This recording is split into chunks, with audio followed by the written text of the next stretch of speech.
Your generosity helps us bring meaningful conversations to life, exploring ancient wisdom, modern knowledge, faith, and community. Scan the QR code to give today. Every contribution amplifies our impact. You're right on the Durand line. You know, it's just like this old white polo playing families. Scary. I got a question for you. My brother Jonathan, I hope I have an answer for you. Can you give me your history, and it doesn't have to be brief? Thank you. My turn? I'm just trying to, like the PG version? Like what kind of... Well, give me your history. My history. Uncut, please. Uncut. Yes, please. All right. Well, where do we start, man? So I was born to a Catholic family in Portland, Oregon. My grandfather was a Basque sheep herder who never even learned to read or write. And he came from the mountains in Spain, the Pyrenees Mountains in Spain, came to the Oregon-Idaho border and herded sheep his whole life. And my mother's mother, my grandmother, was the spiritual matriarch of the family. Her name was Timotea, a feminine form of Timothy. So I was born on her birthday, and so I was given her name. So I became Timoteo, or Timothy. And that's one of the reasons why I've never even really thought about changing my name. Also, the Greek meaning of Timothy is someone who gives honor to God. So I never felt that there was a reason or a hujjah or a pretext for changing the name, even though it doesn't come from a Middle Eastern language. But as a child, I was a voracious reader. I think now probably I would have been diagnosed as a total ADHD kid, but I was high functioning in school. So I kind of maxed out of everything that they could teach me in elementary school, and so they would just put me in the hallways by myself to learn algebra or to read or to do whatever I was doing while the class were doing other, whatever their courses were. And I had a librarian in my Catholic high school who just fed me books.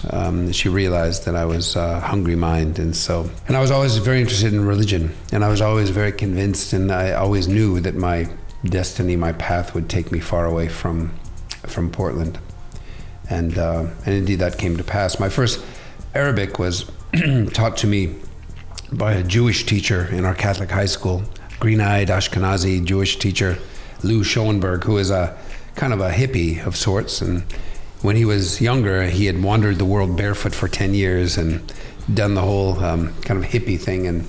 And his favorite travels were in the Arab world. So when he came back and eventually went to university, he minored in Arabic. And so when he learned that I was part of a small group of students, 3 students, planning to go on a trip the following summer for 2 months in the Middle East with a priest from our Catholic high school in Portland, Oregon, he volunteered to teach us Arabic in the early mornings, and I would go every morning he was available. I would go and learn Arabic from him.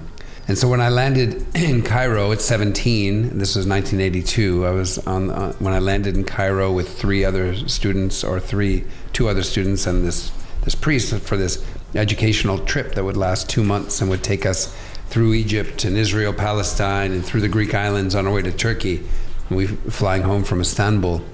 So when we landed in Turkey, it was Ramadan, 1982, summer. It was boiling hot.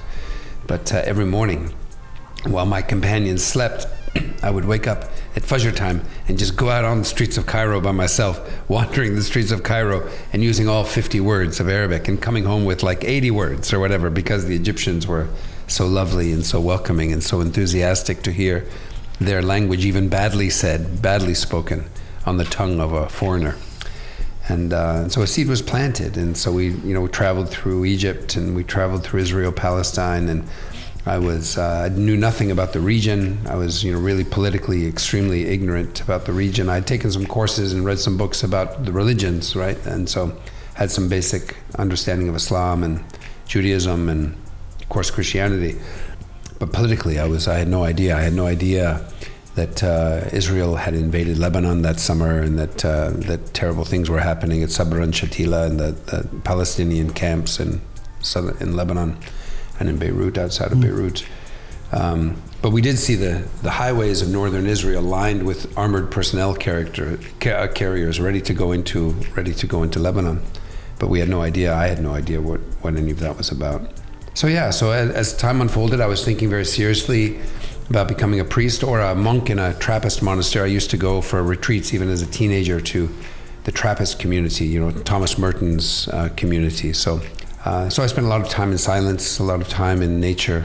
Thought a lot about the priesthood, thought a lot about going to the monastery. And so when it came time to going to university, my grade 12 year was half-time in my Catholic high school and half-time at a small, very liberal college in Portland called Reed College. And so I would spend 3 or 4 afternoons a week at Reed because, again, I'd kind of maxed out of everything that the high school could offer. And so I won this fellowship to take interesting courses at Reed that year in the afternoons. Anyway, it was an interesting place for me, but really, ultimately, it was the theological yearnings that led to my application to do my undergraduate years at Notre Dame. I also had one of my older brothers had gone to Notre Dame, and he was a senior. He was in his last year at Notre Dame during my first year at Notre Dame, and so I overlapped with him 1 year at Notre Dame. But it was really because I was still thinking a lot about the priesthood and the monastery, and I thought Notre Dame was a great place for me to continue exploring those things while I was pursuing my education. And it just so happened that when I landed at Notre Dame, it was the very first year they offered Arabic formally as a language that could be studied at the university. So, I was a professor of Arabic in the classics department. Oh, you were, yeah. So after 2 years at Notre Dame, I knew that I needed to attend to some of my own internal callings. And so I took a leave of absence, much to the despair of my parents, and I went back to Oregon, worked in a machine shop. I'd been working in the machine shop for summers always when I was in university. So I went back, I worked for several months, earned some money, went traveling by myself for a few months through Europe, and ended up back in the West Bank.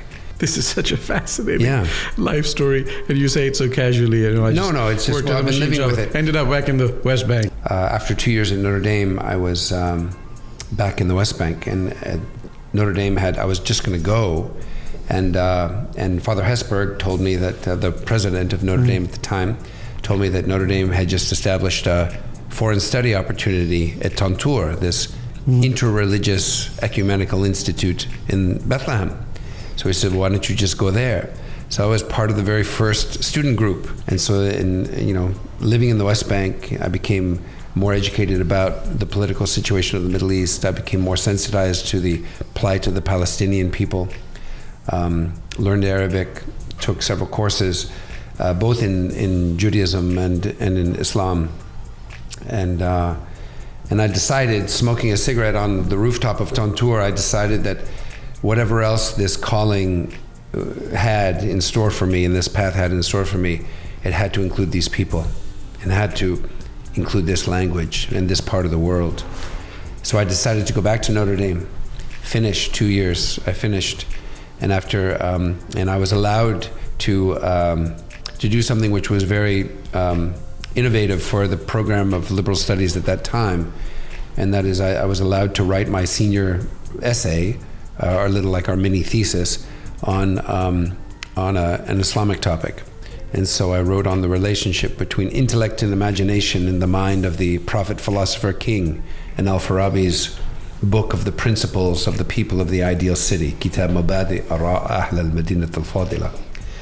And so then in those years, as a Catholic who clearly loved Islam and loved Muslims and felt a deep sense that whatever else this calling was going to be, it had to include what I was studying and what I was learning.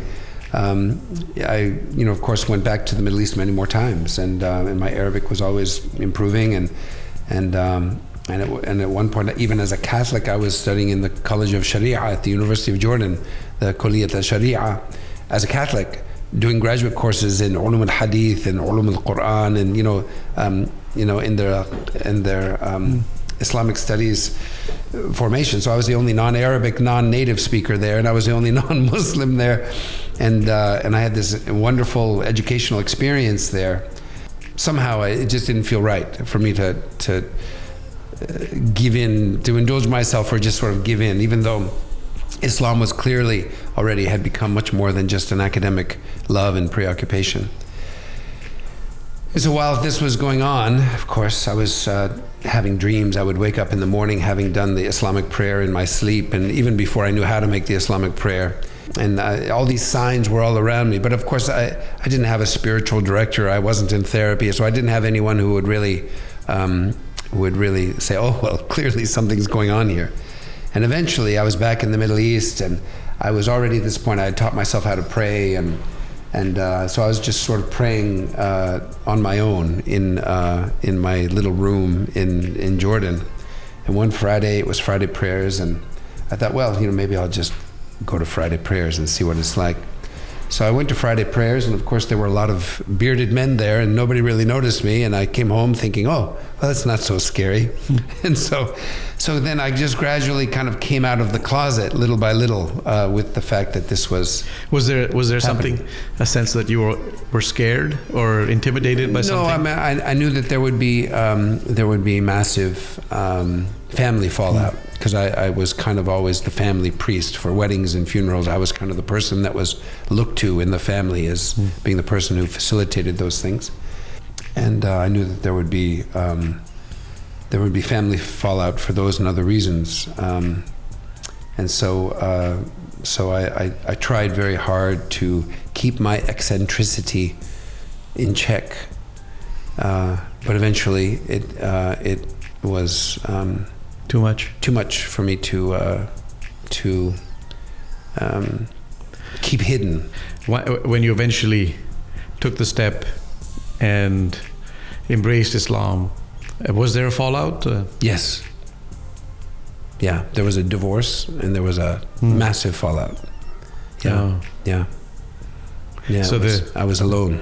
It was not unfounded. I was truly alone. Yeah, for a time. My kind of coming out of the closet with it, precipitated a massive change in my life. Yeah, yeah.